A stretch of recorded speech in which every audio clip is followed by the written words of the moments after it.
All right, welcome. Cozy Mysteries, the Cozy Pet Podcast. Cozy Mysteries come in all shapes and sizes. They may take place in a dusty old bookstore, a bakery that smells so good you gain 20 pounds just by walking in the door, or a bed and breakfast in a tiny town so magical you can't understand how it hasn't been taken over by tourists. Victims may be stabbed, poisoned, bludgeoned, or strangled, but we probably don't see that or hear too much of the gory details.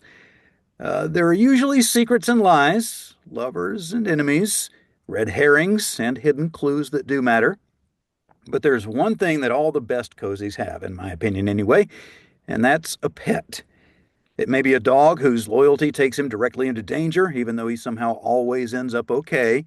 Or maybe a cat who barely tolerates humans, but still manages to wake up from their cat nap and save us from ourselves. It might even be some other animal whose skills and characteristics make them the only hero who could perfectly match up with our human hero. That is, unless, of course, the animal is the true hero of the story. Hello, I'm Chris Abernathy, the author of the Detective Whiskers Cozy Mystery Series, and your host for the Cozy Pets podcast, where we go behind the scenes and get the real scoop on our favorite felines, canines, and other animals of the cozy mystery world. Each episode includes the exclusive interview with a cozy mystery author who joins us to talk about the pet or pets in their books. And today we're going to find out all about Kit, the furry star of the Arrow Investigations mystery series. And here to tell us about Kit is author Casey Walker. Hello, Casey. Hi, I'm so excited to talk to you today. Thank you very much for joining us. And let's just jump in there and ask you, tell us, can we see Kit? Is Kit inspired by a Oh, real dog, or is Kit run off? Or yes, she's she's run off, but okay, I can go. I let her go. if Kit shows She back loves up, to. She's a burrowing animal, so she loves to hide under the sofa. See, we always love to meet the pets if we she's right can. here. Yeah, she's right here. All So right. she's about 8 pounds. I call her my Chapucci. And if I'm ticked off at her, she's a chipooch shits because she's part Chihuahua, part Poodle, and part Shih Tzu. So How could yeah, she ever frustrate you? She seems adorable. uh, yeah, she's great. She's a rescue, Hmm. and she had when I got her, she had a limp, and we found out that she had probably been in an accident, and she had to have surgery because she had a dislocated hip, and so she has a tragic backstory, like many of our characters, right? Right. Okay, you can go. Thank you, Kit. We appreciate you showing up on here for us. We always like to meet you. So, in your series here, the Arrow Investigations Mystery Series, you've got Whitley, who's I think in her 20s, right? Yeah, she's just about 30 in the first Yeah. book, Yeah. ready to And, turn 30. and then you've got her grandmother. Um, is Kit Whitley's dog or Bobbie the grandmother's dog? Well, eventually Whit will admit that Kid is actually her dog, but she resists it quite a bit because she's not one who likes any kind of responsibility. So there is a prequel that called the Black Daiquiri that explains how Kit ends up in Whit's life. So it's kind of like both their dog, but yeah, yeah. She learns to appreciate Kit. So if we ask Kit, who is her human? Oh, that's Whitley. All right. Whitley, but she'll go to Bobbie for snacks.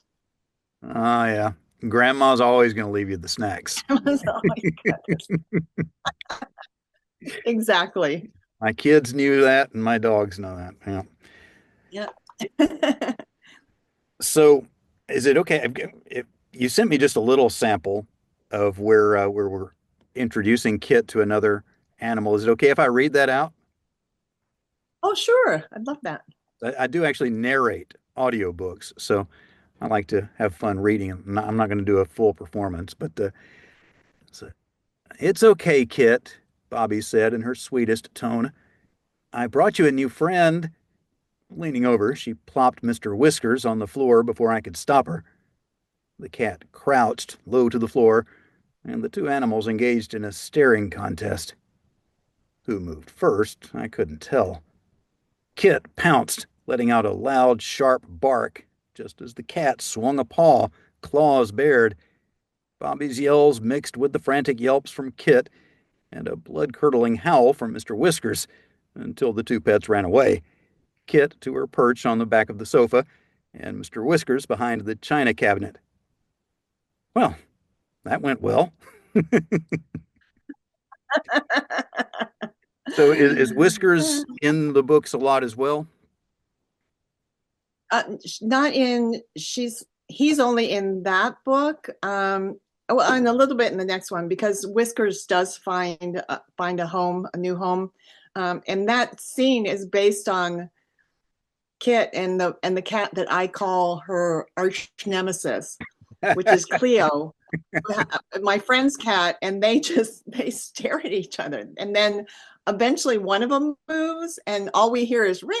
and then they run off, and then it's over for the evening. Yeah. Writing books with animals in them and having pets in our homes, it's like cheating, isn't it? Because they give us the stories. Oh my gosh, yes, yes, they really do. Yeah. Do you have people that come up and say, you should put my pet in your books? Not yet, no, but now you're probably giving them the idea now. You will, trust me. It'll happen. I've had a few of those. Um, and sometimes I'm able to actually work something in, sometimes not. But yeah, the animals they give us so many stories, and um, as I was talking about with another author recently, it's um, in writing the fictional stories about these animals that are somewhat based on real animals. We find sometimes that we get to know our own pets and understand our pets a little bit better than we did. Do you find that? I do, and what's kind of fun is Whit is like an idea of who I wish I was. Well, she's a little sassier, but she does say the things that I would love to say. But she's coordinated and athletic, which I've never been. And Kit, I like to. It's kind of like the movie Bolt, if anybody's seen that. So Kit in the book is like the real Kit's fantasy because the dog can, yeah, Kit had an injury before I got her, so she can't run like that much, but the dog in the book can run faster than any dog and jump higher than any dog. And Kit does try. She tries. So yeah, and learning about the fictional Kit's backstory kind of gave me an insight into Kit before she came to be with me. Yeah. Mhm. Yeah, she's not always had an easy life. No, no, but she sure does now. So, other than potentially Whiskers, who does Kit not like? Is there Well, somebody in the books that is a nemesis other well, than? yeah, she does. She, of course, like a lot of dogs, they growl Hmm. at people, and you wonder, do you know something I don't? Hmm. And but sometimes there is one person in Hair of the Dog, which is the second book. Um, Kit really likes this one character who's not really a good person. Mm. So, like the real Kit, the fictional Kit can be bought. So, and then in the third book Reality. that I'm writing now, there are more cats, and she does not. like any cats. And my dog does not like Mhm. cats. So, how much of a role does Kit play in actually solving the crimes? Obviously, she's going to, you know, like somebody or not like somebody, but does she play a big role in actually figuring things out? She plays a big role in putting her nose where it shouldn't be. Hmm. And I won't tell you which book, but she does find a body. She does she does um, she does some maneuvers that end up helping Whit and Bobbie solve a murder or two. So yeah, she and the hair of the dog, the whole mystery surrounds Kit, the fictional Kit. And we learn all kinds of cool things about her. I love the cover for Hair of the Dog. Her Kit's got that ice pack on top of her head. Mariah Sinclair is my cover artist, and she's Oh, phenomenal. she And is. when I saw that, I died laughing. I was just so great. And she doesn't just create great art for a cover. She really captures those characters, doesn't she? She does, and she knows the market, and she really understands what, because a cover is supposed to help readers to know this book is for me, right? Hmm. So Whit is a out of work stunt woman. Is she anything like Saz from Only Murders in the Building, or what kind of a character is she? Well, so she is a former gymnast. She almost went to the Olympics. Um, and she actually does the physical stunts. She's not just a double, Hmm. but an actual, she jumps off buildings. And in every book, she uses those skills to, Hmm. you know, as she says, I'm used to falling off things. So because that's part of her job is fall down the side of a mountain or jump out of a building or climb climb the side of a building or any of those things. She also did parkour for a while, so she has those skills as well.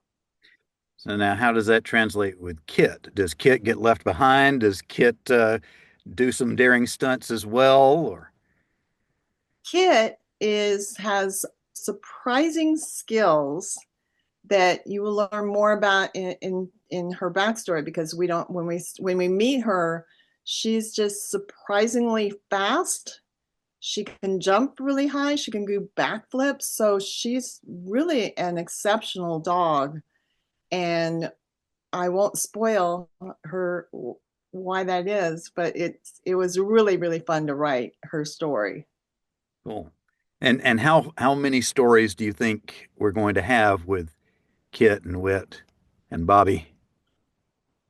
That's a really good question. I have it up on my board. I wrote 12 titles. So so there possibly could be that many. This year has been I haven't written as much, and it was this third one was just I it took longer than I thought. So we'll just see. We'll see. I generally leave it open. My fourth I wrote four bridal shop mysteries and then I decided that I was moving on to something else, but I wanted to wrap up the story. So I came back to that to wrap up and give my character Max a happy ending. So I leave those open. Yeah. I just recently wrapped up my Detective Whiskers series. Strange that we both got whiskers here, but they for anybody watching, no, they're not the same cat. They're both cats, but they're not the same cat. Um, but 9 books in the series plus the prequel, and realize how hard it is emotionally writing that last book and tying up all these loose ends for all the characters in the book and giving them all a happy ever after kind of thing. And some of the characters I may come back to them at some point and do a different series where Whiskers is at a different point in his career or whatever. Because in my book he's the lead. Um, but uh, but yeah, it's tough when you get to the end, isn't it? Yeah, this one I had left it for 2 years because during the pandemic, I just wanted to do something different. And I had no plans. And then I just was laying in bed one night and the idea came to me that for the fifth book. And so it all just came together. And I did not like leaving it kind of just unfinished. Hmm. So, and nobody, my main character didn't die or anything because, as Right. cozy mystery authors, we wouldn't do that to our readers.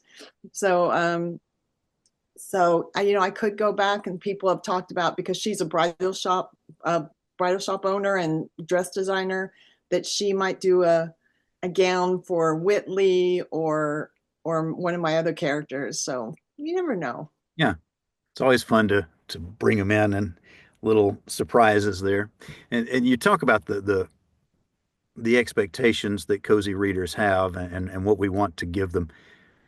When somebody gets to that last page, closes your book, how do you hope they feel?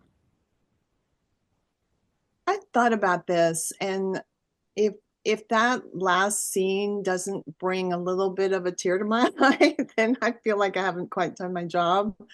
But my books, my theme, they all have different themes, but the overarching theme is always kindness and family. I'm so big on found family, but I want people to feel like there are kind people and there are good people, and justice is done and everything gets tied up in a nice little bow, and you can, it just gives you a good warm feeling that yeah, this is.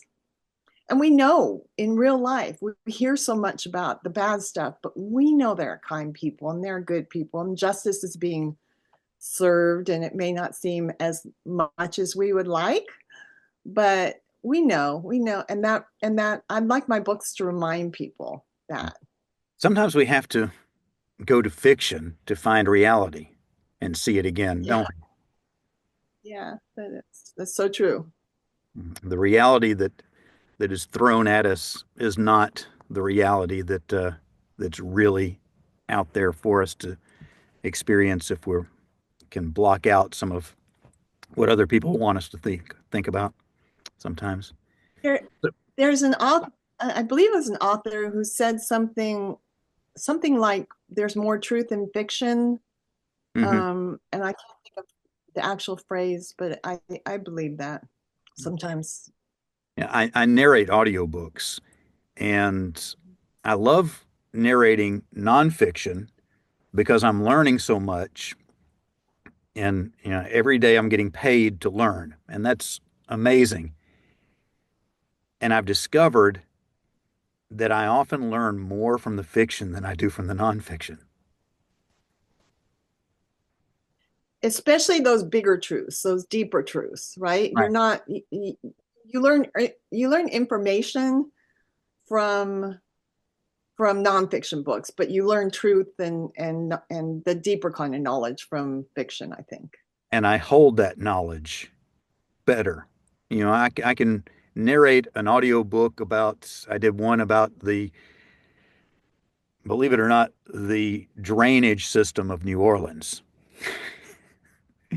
all about the history from when the city was first, before it was founded, to current day and trying to get water out and how they messed up the city by taking too much of the groundwater out and all these things. Um, but hours and hours of information about that. And I retain a little bit of that. But like those deeper truths that you're talking about, those stick with me. Yeah, you really do. Mhm. So tell me about the Ukulele Ladies. They're so fun. I had I had my one of my review readers. my advanced review team, she told me that she played ukulele with some friends, and she sent me pictures of her with her friends, and I just loved the idea. So I started with that, and Bobbie is one of them, and they are so dedicated to being. There's a big contest at the in town, and that it's up in a small mountain town, California mountain town like Arrowhead or Idlewild, and so there's a big contest, and so they're so serious. They think these five little old ladies playing ukulele are going to win this contest and this big prize. And but one of the most fun that I had with it was coming up with the names for all the bands. So I had Kiss My Brass and the Soul Sisters, and I feel like there was a couple more that I can't think of right now. But you know how we love our puns. Us, we Yeah, cozy authors, and I think cozy readers love them too. So we'd be in trouble if they didn't. yeah, yeah. One of my other favorite puns in the books is the gastronome. It's gastronome, GNOME. So it's not it's so it's a gnome themed restaurant. And Whitley absolutely hates the place because she says it gives her nightmares because everybody's dressed up like gnomes. And I have so much fun with that. And no matter how much she tries not to go there, she's always getting dragged into this place. So, what are some things that Kit loves to do and won't do In the books or in the in book? real life? In the books. In the books. In the books, well, she's an escape artist, so she Uh-huh. gets out. They every time they start to have to take her everywhere with them because she keeps escaping from, even they close, put her inside and everything. And then all of a sudden she's, running after them, or somebody says, "Hey, I got your dog." And so she does not like being cooped up. She does not like being left at home. Um, There's nothing quite she like getting loves, on the Facebook group for your neighborhood and somebody posting a picture and it's like, oh no, that's my dog. no, that's, you sound like you have personal experience with this. I do. I do. Well, before we got started, we both found out that we both have air trackers on our dogs. So that tells you something. Yeah. Well, actually, right now, Gracie, my dog, does not have her air tag on her collar. She doesn't know it. Don't tell her. But she's getting as a gift, she's getting a new collar. I brought back from Scotland a Harris Oh, tweed collar for her. oh, that's lovely. She's gonna love that. So, got to put the air tag on that. So, she better not get lost in between now and then.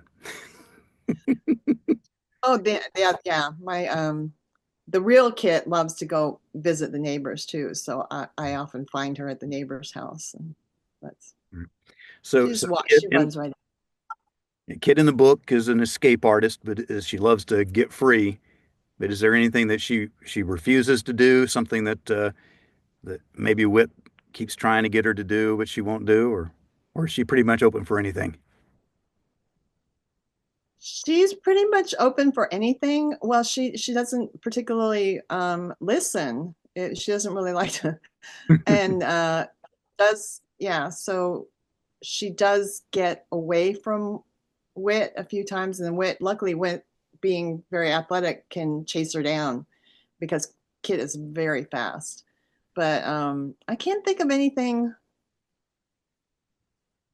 There might be something that comes up in the next book. I'll have to think about that one.